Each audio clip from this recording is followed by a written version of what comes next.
The Monster Below by Greenback, read by Deathlight, Chapter 13, A Wish for Wings. When I arrived at work the next morning, I was greeted by two security guards in the lobby. They were the type that never cracked a smile in their lives, and glared at me as I presented my identification. Satisfied that I was who I said I was, they let me through. I had to press past several other guards before reaching the laboratories. No sooner as I stepped out than two more guards came up and demanded to see my identification. If the two other gates were rays of sunshine, then these two were worse. They reminded me of punks and bullies from school, the types who hated the world and desired power control above all else, especially over their fellow ponies. Trying to push the thought aside, I showed them my badge, and the guards reluctantly let me go, freeing me to be hounded by suspicious looks all the way to my office.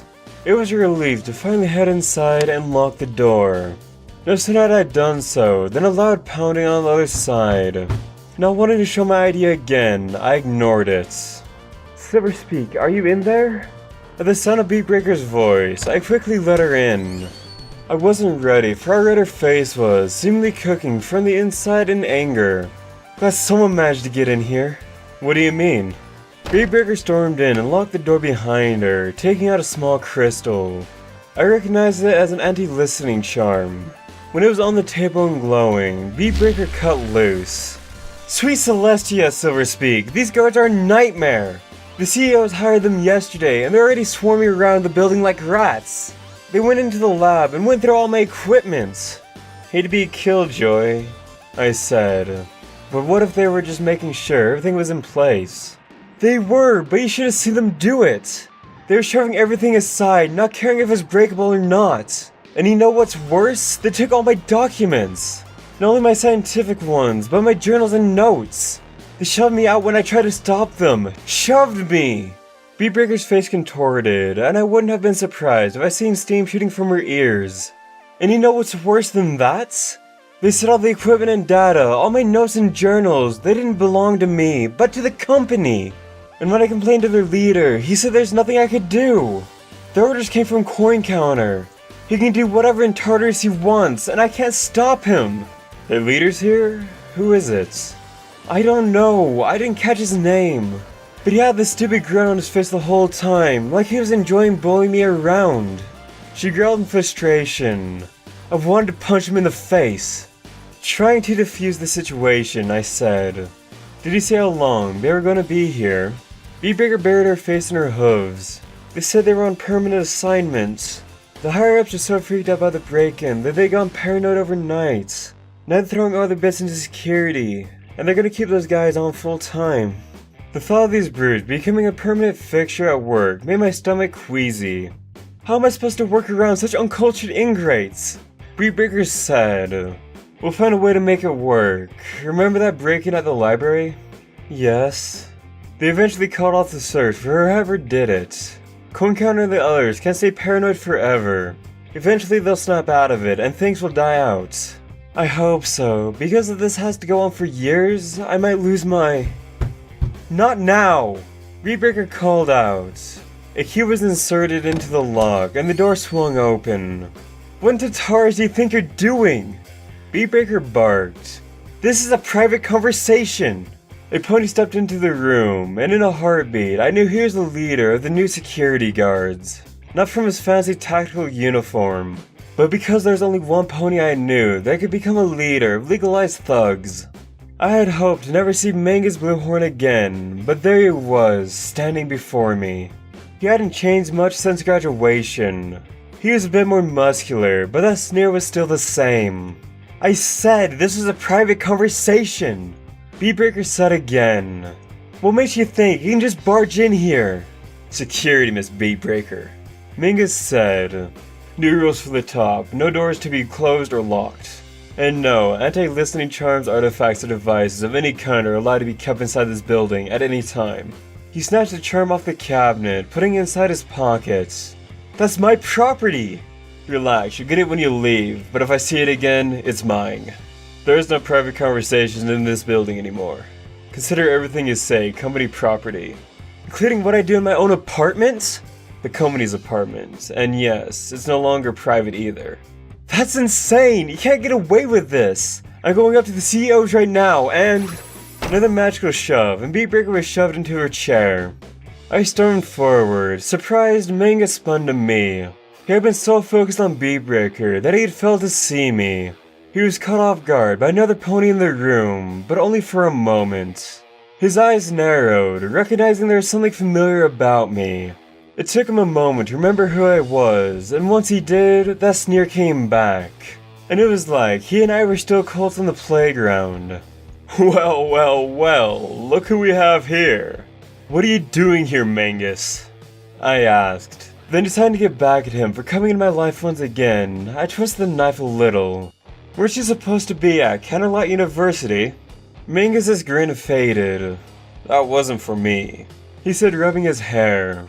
I didn't fit in. I didn't buy it. There was nobody to know exactly what happened, but it was easy to guess. Being on his own, Mangus had bombed horribly.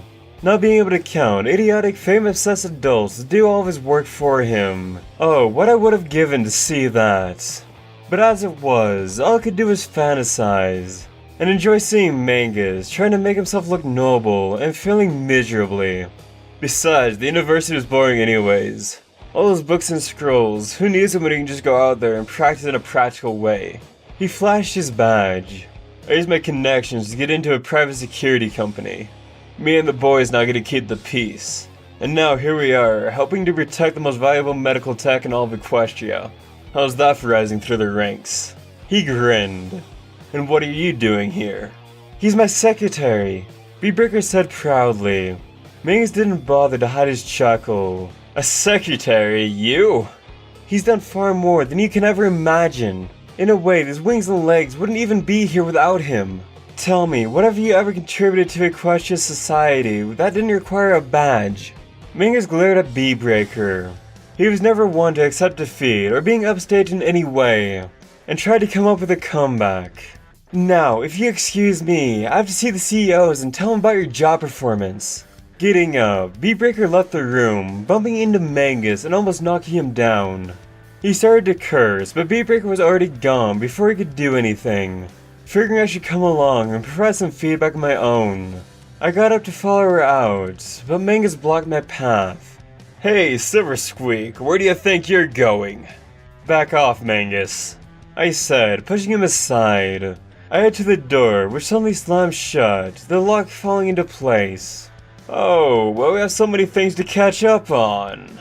Mangus's horn lit up, and I was dragged up against the wall and pinned in place. Let me go! I shouted, thrashing for all my might against Mangus's magic. You and I have some unfinished business, he growled. Remember that kiss? You drew blood. I can be charged against you for that. You're a rent-a-cop, I shot back. Not a police officer. No, but I have friends of the force, lots of them. Can you say that? No, but I can't tell the police that when I bit you, it was in self-defense. You're forcing sexual acts upon me without my consent. And I'd be willing to submit to a memory charm to prove that. Do you think your cop buddies will side with you on charges of sexual assault? Mangus had suddenly drawn his hoof back in an old-fashioned beating, but paused. If I submitted to a memory spell, he'd be forced to by law to submit to one as well. So that nothing would be hidden in regards to that moment in time. Coupled with his non-stop bullying of me throughout childhood, no jury in all of Equestria would side with him. Everything was tilted in my favor, and there wasn't a thing he can do about it. No matter how many friends he did or didn't have on the force, if he had any at all. Growling, Mangus lowered me to the floor. I won't forget this. Neither will I. I stormed out of the office angrily, but paused. Mangus had came back in my life, and where I worked no less. He would no doubt try to retaliate for the insult I'd given him. But that was what pleased me, for I'd bested him. Not with magic or physical force, but with reason and wit. Two force he lacked, and will never have. Beatbreaker's pleas to the CEOs were passionate and fury, and for one, she didn't need me to write a speech. All but yelling that the company was overreacting, and that putting Mangus and his bullies in charge of security was going to tear morale to pieces. I backed her up, telling Coin Counter and the others that Mangus and his underlings were bullies. Giving them badges and the power of law enforcement was like giving a flamethrower to a pyromaniac and expecting him to guard an oil-soaked forest. I did use my talent to influence my words, but I quickly learned that when it came to protecting their money, corporate leaders had that will that is all but unbreakable. In the end, Beatbreaker and I couldn't convince Coin Counter and the others to fire Mangus and his group, but we did get a consolation prize. Mangus and his underlings would be warned that if they caused morale problems among the staff, their paychecks would be cut in half. If morale continued to drop, they would be fired. And to everyone's relief, it worked. The guards, previously smug and secure, were forced to be polite and unobtrusive as they went about their daily rounds. Mangus in particular was miserable at having to behave himself, although he didn't do anything to me or Beatbreaker. He made sure to give me the look of death every time we crossed paths, as if secretly warning me that he'd pay me back for spoiling his fun. He would eventually, but at that time I smiled at him and went on my way. Breaking or not, there was still work to be done. The months passed. After a while, we no longer noticed the guards. They tried to assert their authority every now and again, but a reprimand and a half paycheck put a stop to their little rebellions. Better still was getting a raise for my efforts in making Beatbreaker's work life easier. And better yet was the day I got the memo announcing that Beatbreaker would be honored at the Equestrian Medical Awards, a prestigious ceremony that took place every 5 years to honor the best and brightest of the medical field had to offer. But what I didn't expect was for her to come into my office and tell me that she was allowed to invite one guest to the ceremony, and she wanted that guest to be me. Surprised and a little flattered, I accepted. What Beatbreaker didn't know, while I was honored to go, I was also excited. Perhaps that'd finally be my opportunity to ask for wings. The night the ceremony arrived, I found myself at Beatbreaker's apartment, dressed in my finest suit. She emerged with an elegant business suit. Not the type you see at the red carpet for the movie premiere, but still very pretty. Well, how do I look? You like you're about to win the Lifetime Achievement Award. Beatbreaker grinned. That'd be a treat. Locking her door, she headed for the elevator. Come on, we got ourselves a ride to catch. I wasn't sure what she meant by ride, but upon exiting the tower, I was surprised to find a carriage waiting for us, rented and paid for, I learned later, by Coin Counter for his prized researcher. I climbed in after Beatbreaker, momentarily gobsmacked by the elegance around me. I'd never ridden in a carriage before, much less one with thick, elegant seats and luxurious carpeting. It was fit for a celebrity, and as we arrived at the Manhattan Opera House, Beatbreaker was treated like one, swarmed by reporters, her peers, and patients desperate to thank her for their new lease on life, or someone in their family. Beatbreaker was just as surprised as I was at the overwhelming reaction, and it took us almost 10 minutes to make our way through the crowds and inside, where we took our assigned seats. As the other guests arrived, Beatbreaker chatted with others around us, but I was left to myself, having nothing in common to chat about with the ponies around me. I didn't mind though.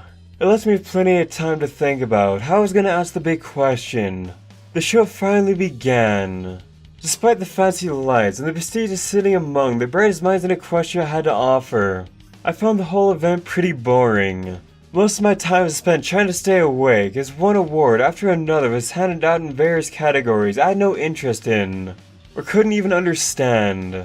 Ordinary ponies are likely to get excited over the best plasma-based circulation cure.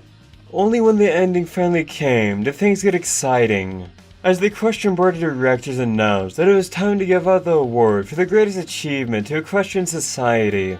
Everyone was on the edge, eager to find out who would have bragging rights for the next 5 years.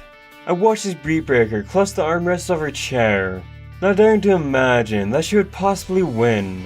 When the envelope was opened and the name was announced, Beatbreaker almost fell out of her seat, and was practically in tears as she staggered to the stage, too overcome with surprise to speak. She tried, but all she could get out was happy sobs. Was it embarrassing? Not at all. There was no doubt among anyone she had earned this, and I was proud to see her there, holding the biggest award anyone in her field could earn.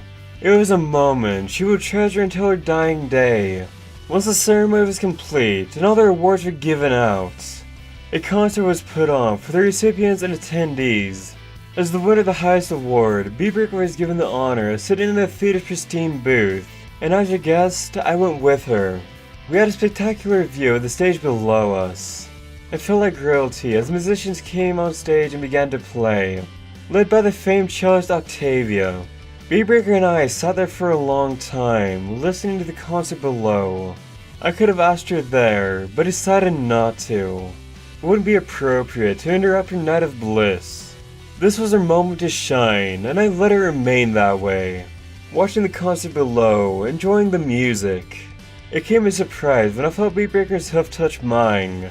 I looked over, only to see her watching the players below. Had she touched my hoof on accident? It didn't look like it, not the way she angled it, or that she was focusing on keeping it there.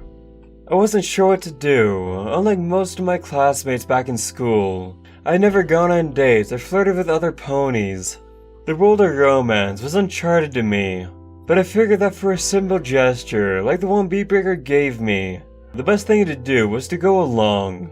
So we both watched the musicians play, and I let her hoof remain where it was. After a while, I touched it back as well. When the concert came to an end, Beatbreaker headed out to one of the building's patios, desiring to get a glimpse of the Manhattan night. We had a lovely view, surrounded by the golden glow of lit glass, and countless streetlights shining on from below. Very pretty. The award or the city? Both. Beatbreaker held her award out. Want to hold it? No, it's okay. She proudly shoved the award in my face. I insist, this is as much as your award as it is mine. Not wanting to get into an argument, I took the award and looked it over. I didn't follow you. Smiling, Beatbreaker twirled, her front legs stretched out. Just look at this! 3 years ago, I was picking up trash to pay bills, and you're working in a grocery store. And now we're here, receiving this is the highest honor science can give. I may have done the research, but it was you who paved the way. You helped me get here. I blushed. I'd heard her compliments many times, but this time I didn't try to correct her, accepting it without complaint. Beatbreaker stepped closer to me, lowering her voice. My offer still stands, you know. She took my hoof in hers. I want you to be happy, Silverspeak. Tell me what your heart desires, and I'll do everything in my power to make it come true. I was caught off guard by how she came on to me like that, but delighted. This is my opportunity, and I'd be an idiot to turn it down. Well, there is something. Yes? I almost told her, but something stopped me. A gut feeling that this wasn't something to be spoken aloud in public. Though we were away from others, there was still a chance we could be overheard. Actually, could we do it somewhere private? Her eyebrows arched up. It's nothing illegal, I just don't feel comfortable talking about it in public. Beatbreaker thought for a moment. I know where we can go, follow me. I followed Beatbreaker out of the concert hall. Our progress is merely slowed by a few of her colleagues, giving a few last-minute congratulations. It was almost midnight by the time we got back to the Metacomp Tower, and the only ones still awake were the guards. We headed out to Beatbreaker's apartment, which she then locked. And when the apartment was nice and warm, she activated her anti-listening charm as we sat on the black leather sofa. So, what's on your mind? With no reason to hesitate or delay my dream any longer, I dove right in. Well, it's something that, well, no one has ever done before. You're the most qualified to pull it off, especially after all we've been through. I wouldn't dream of asking anyone else. Intrigued, Beatbreaker listened closely. I took a deep breath. Beatbreaker, I'd like you to... Hold on a second. This doesn't have anything to do with sex, does it? What? Are you know, asking me to do something? I shook my hooves. No, nothing like that. She breathed a sigh of relief. Good, I was afraid you're gonna ask me something to do something, well, out of the ordinary. I shook my head. It's nothing like that. A smile. Well then, what is it? I took another breath. This was it. There was no turning back. Beatbreaker, I'd like you to turn me into a Pegasus. For almost a minute, Beatbreaker sat on the couch. So caught by surprise, she had no idea how to react, much less process what I said. You... what? I want you to give me wings. I said, keep my tone humble and respectful. Beatbreaker chuckled nervously. Silver speak, wow, you're serious? I nodded. But, well, what you're asking is, it's never been done before. No pony's been surgically turned into another species. Twilight Sparkle became an alicorn. Yes, she did, but that was special, and it was Princess Celestia who made it happen. That and involved magic, not scalpels, needles, and thread. Long before our talk, I had been planning and articulating my arguments. I knew that no matter what I said or how I said it, Beatbreaker would still be caught off guard by my request, and in denial that she could pull it off. Thus I decided that going the emotional route was my best course of action. Beatbreaker, I mean, this is the best possible way. But you don't know what it's like to be an outcast among your own kind, like I was. Actually, yes, I do. I was the only one in my tribe who was interested in science, remember? But you're among others like you, I said. Sadalanka, where I was born, was the birthplace of the greatest unicorns who have ever lived. I was the first Earth pony born there. I was an outcast before I even left the hospital. I had to grow up seeing everyone else use magic, doing things they wanted, things I could never do. I can't become a unicorn, but this is my best chance of doing something better. To defy fate for making me a nobody. But you're not a nobody. Just look what you've accomplished. And you did it without any magic, or without wings. I hadn't thought of that. Maybe, but that isn't what I want. Ever since I was little, I wondered if I was a mistake. If I was, well, this is my chance to fix it.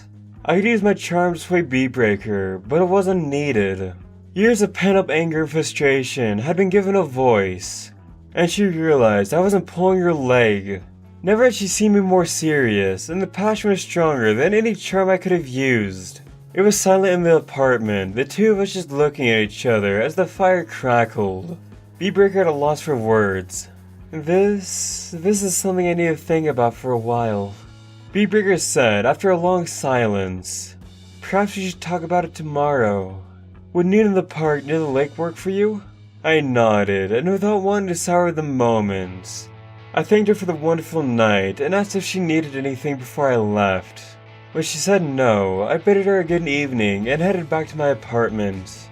Was I excited? Yes. Was I frightened about what the following day would bring? Absolutely. When noon rolled around the next day, I made my way through Manhattan's biggest park, feeling oddly calm. Beatbreaker was already sitting beside the lake when I arrived, tossing breadcrumbs to the birds. She was neither smiling nor frowning when she spotted me, and made room for me on the bench. I sat beside her, looking out to the trees and lake. So, I started. Did you think about what I said? She nodded. And? She sighed. To tell the truth, Silverspeak, there's no logical reason to say no to what you want. But emotionally, well, it's hard. It just doesn't feel right. I was up all night thinking about what you asked, and I couldn't shake the feeling that this wasn't a good idea. Why? She tossed more crumbs. To be honest, I don't know. Maybe because it's never been done before. We'd be heading into uncharted waters, and for all we know, a hurricane. But we'll never know unless we try. She nodded. But tell me, Silverspeak, if I give you these wings, what will you do with them? Fly around, obviously. I said, giddy at the thought. Enjoying the freedom of the skies, go wherever I want, save money on train tickets, that sort of thing. But what are you gonna do for a living? Keep working for you as a secretary. I chuckled. Besides, I'll save a lot of time by flying to work instead of taking the subway. Beatbreaker wasn't amused at my joke. Is that what you really want to do for the rest of your life? Write reports and speeches. If you were given such a great gift, you'd be wasting it if all you did was sit behind a desk. I flinched. No, I mean, I'd find something. When I first got to Manhattan, I didn't know what I was going to do. And yet, look at me now. You can't always count on the past to predict the future. A bird hopped near my hoof, hoping I'd have some food for it. Besides, not like you can just get wings and keep going through your life. Beatbreaker continued. You're going to cause a ruckus. You'll be talked about for decades to come, maybe centuries. You'll be the trendsetter, the first pony to find nature itself, become a completely different species. You'll never have another normal day in your life. Is that what you want? I was no fool. I knew that getting wings would make me famous, and bring with it attention I might not want. But things must be sacrificed if we want to achieve our dreams. And if I had to come under public scrutiny, then so be it. I'll deal with it, I said. And if I have to be famous to make my dream come true, then I'll do it. You still didn't answer my question. Beatbreaker said, are your wings gonna be toys, or things you use to make the world a better place? Of course I'll use them, I said. And if I get them, it will show other ponies that they can change too. I turned on the charm. Besides, you could say that fate finally guided me to you. The one individual who could help me achieve my dreams. Maybe it's no coincidence that we met. Beatbreaker tossed the last of her breadcrumbs to the ground and was silent for a long while. You really want this? She said at last. I nodded. More than anything. She closed her eyes and tilted her face towards the sky. I got the impression she was trying to figure out the best way to say something uncomfortable. Every instinct I have says to walk away from this. But I made a promise, and I intend to keep it. If this is truly what you want, then I'll do it. I almost leapt from the bench, wanting to dance and cavort and jump around the lake in ecstasy. But I managed to contain myself, not wanting to cause a scene and make a fool of myself before the other ponies. Instead, I gave Beatbreaker the most biggest grin I ever had. She was going to make my dreams come true. Thanks to the wings being fully researched and developed, I didn't have to wait for the technology to catch up with my dreams. Had Beatbreaker not agreed to do the surgery as a favor, I could have paid for it myself if I wanted to. And finally, there was no legal situations to keep the surgery from proceeding. But Beatbreaker still insisted that we talk the situation over with those in charge, mostly to ensure that there would be no misunderstandings or liability issues. As Beatbreaker and I entered the boardroom a few days later, I was fully prepared to use my charm on Coin Counter and everyone on the board of directors. After coming this far, I was gonna let a bunch of old bureaucrats stop me on the verge of a long-awaited victory. Beatbreaker was the first to speak, telling everyone present that she had a proposal for the company, no doubt thinking that this was going to be about lab-grown horns. Coin Counter and the directors leaned forward in their seats, eager to hear what their star employee was suggesting. They weren't expecting the proposal of attaching wings onto an Earth pony. The room went silent. Then the silence was broken by a barrage of questions. How could such a thing be done? What were the dangers? Could the company even allow such an experiment to take place? Since my talent was needed, I stepped forward. Beatbreaker explained that I was the one who volunteered for the surgery, and was willing to accept all the risks. While Coin Counter and the directors knew who I was, they were shocked that a lowly secretary was the one who'd be subjected to such a monumental procedure. Him? One of the CEOs said, "You can't be serious." "I am," I said. "Why do you want wings?" "Simple," I said, turning on the charm. "To fly." "But you're an Earth pony. Earth ponies can't fly." "I'm aware of that," I said, increasing the charm. "But let me ask you something. Imagine being unable to use your magic, or being unable to fly. Now, imagine being in that position for the rest of your lives. Imagine seeing Pegasi fly about without a care in the world. Or seeing unicorns conjure wondrous things, and never being able to join them. That is what life is like for me. Other Earth ponies can accept it, but I can't. This is my chance to be better, to be more than what I am." My charm had worked, for I could tell that Coin Counter and the directors were hooked. But they weren't convinced about my idea just yet. "Perhaps we can try this," I offered. "I get the wings and try them for a year." I looked at Beatbreaker. "A year is long enough to see the wings could work, correct?" When she nodded, I turned back to the directors. "If nothing happens at the end of the year and my wings work, then you will know that the procedure is safe, and can offer the services to other Earth ponies." The directors seemed convinced. They probably figured that if this worked, there'd be multitudes of Earth ponies who would line up to get wings, which meant more money for Metacomp. But there's always one voice that goes out against the crowd, and it came from Coin Counter. Silverspeak, I can't put myself in your hooves. I can't imagine what life is for someone with no magical abilities. But while the technology exists to do this, what you're suggesting goes against the order Equestria has followed for centuries. There will be doubt and outrage among the public, most likely a very large part of it. It would cost us all a great deal, both personally and professionally. Do you understand? I nodded, trying to judge how hard it would be to persuade Coin Counter. Yet, he had an honesty about him, and none of the hostility or skepticism that the directors had. It felt wrong to hit him with a metaphorical sledgehammer, so I opted for honesty and emotional appeal. All I'm asking is for a chance to try, I said. And if this works, we can make not only my dreams come true, but the dreams of so many others. All eyes turned to Coin Counter, who was deep in thought. I waited, my heart anxiously beating in my chest, and a company was formed to help ponies achieve their dreams. Coin Counter said at last, and if this can help further that mission, then we'll do it. Arrangements were made.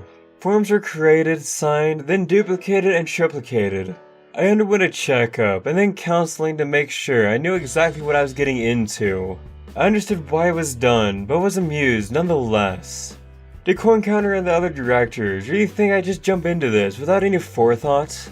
I knew the risks I was taking. I was told that my body might reject the wings, or that I might not be able to handle the stress of becoming famous once I revealed this to the world. Or that I might not be able to handle the stress of becoming famous once I was revealed to the world. But I wasn't intimidated. I was ready for this. The day finally arrived. I woke up with the sun, eagerly packing a small bag that held everything I would need for my upcoming stay in the Towers Hospital. Because of how long my recuperation might take, I had informed my landlord I would be out for at least 2, maybe 3 months. Then arranged to have my rent automatically paid every month via the bank. When asked what was going on, I smiled and cheerfully said I was going on vacation. I walked to the subway station almost like a dream. I felt so light, it was as if I could float away without the need of wings at all. Getting onto the train, I watched as buildings passed by, realizing that this would be the last time I'd ride the subway as an Earth pony, and perhaps that the last time I'd ride at all. After all, why ride when you can fly? I shivered with excitement. Reaching the Metacomp Tower, I checked in and headed up. My enthusiasm was shielded to all the scowling faces of the guards. Not even Magus' smug grin fazed me. Arriving in the lab, I found Beatbreaker waiting for me. Prepping the surgery was quick. Giving my bag to one of Beatbreaker's assistants, I took a quick shower to clean up. I followed Beatbreaker into the prep room, where the mobile operating table awaited me. I climbed on and laid down, my stomach warming the thick padding beneath me. Behind me, Beatbreaker changed into her medical scrubs. When we enter the operating theater, I'll do a quick introduction for the directors and everyone else. You'll be put to sleep, and the next thing you know, you'll wake up in the recovery room and head off to rehab. I nodded as a sterile cover was placed over my back, feeling quite calm. Giddy even, as Beatbreaker and her assistants put on face masks and grabbed the table's handles. Ready? Beatbreaker asked. I had been ready for almost 20 years. Let's make history, I said. The double doors leading to the operating theater swung open as eyes wheeled through. I always had been in the stands during the previous surgical procedures, but to be a patient in one was quite different. The lights made it difficult to see the ponies above me, but I could tell there was a lot of them. Mares and genitals, Beatbreaker said, reciting the words I'd written for her. Twice before, the room played host to the greatest miracle scientists had to offer. Today will mark the third, and perhaps the most glorious of all, allowing a pony to change his species. I heard the exchange of whispers from the crowd, but was focused on staying calm. I wanted the surgery to start before any delays came up and forced us to abandon it. For almost 20 years, I've waited for this moment. I couldn't bear the thought of anything going wrong within the last few minutes. While my assistants bring the wings and muscles, I'll put the patient to sleep. Beatbreaker walked up to me, anesthesia mask and hoof. Come back for some 20, she told me. Nice, deep breaths. The ribbon went over my mouth. Flinching at the smell, I began to count. 20, 19, 18. I could already hear Beatbreaker's assistants pulling something into the room, but paid it no heed. My eyelids became heavy, and it felt as if my strength was leaving me. I didn't fight it, I welcomed it, knowing what awaited for me on the other side. When I drifted away, everything went dark. I couldn't recall what it was like to be in a coma, because I don't really remember. What I do remember is vertigo, a brief sense of being in darkness for a long time. Like how a nap feels over in a second, while a full night's sleep feels like a minute at most. But the darkness that embraced me felt longer than that, with me unable to tell how long it went on. Later, when I was in a contemplative mood, I wondered if this was what death felt like. Eventually, I felt things coming back, bit by bit. I had been told what to expect before surgery, and thus, it wasn't a complete shock when I woke up and found a breathing mask over my mouth. Air being pumped in and out with a mechanical hiss. When I opened my eyes, I found them pressed against something thick and wet. Stasis gel. When limb transplant patients were put into a medical coma, they were placed inside tubes filled with special gel to prevent bed sores. They would arise from laying in a bed day after day, week after week. Beyond the gel, I could see forms moving quickly, looking very excited. Many forms came up close to the gel, looking at me. I looked back, cautious to who they were or what they were doing. Then I remembered. After surgery, I was going to be put in medically induced coma. I was going to be in one of those tubes. And on my back would be... Moving very slowly, I turned my head, excited and afraid of what I might or might not find. I couldn't see anything at first, and blinked, trying to make my eyes focus through the liquid. But when they did, I looked again. I found two forms upon my back. I froze. Beyond my tube, my blurry spectators had stopped, waiting to see what would happen. I shifted back and felt something strange beneath my skin. Giant slabs of meat would be the best way to describe it, located just under my shoulders. I tried moving my shoulders, and the forms moved, and then stretched through the liquid. I didn't care that I was being watched, or that my emotions were for all to see.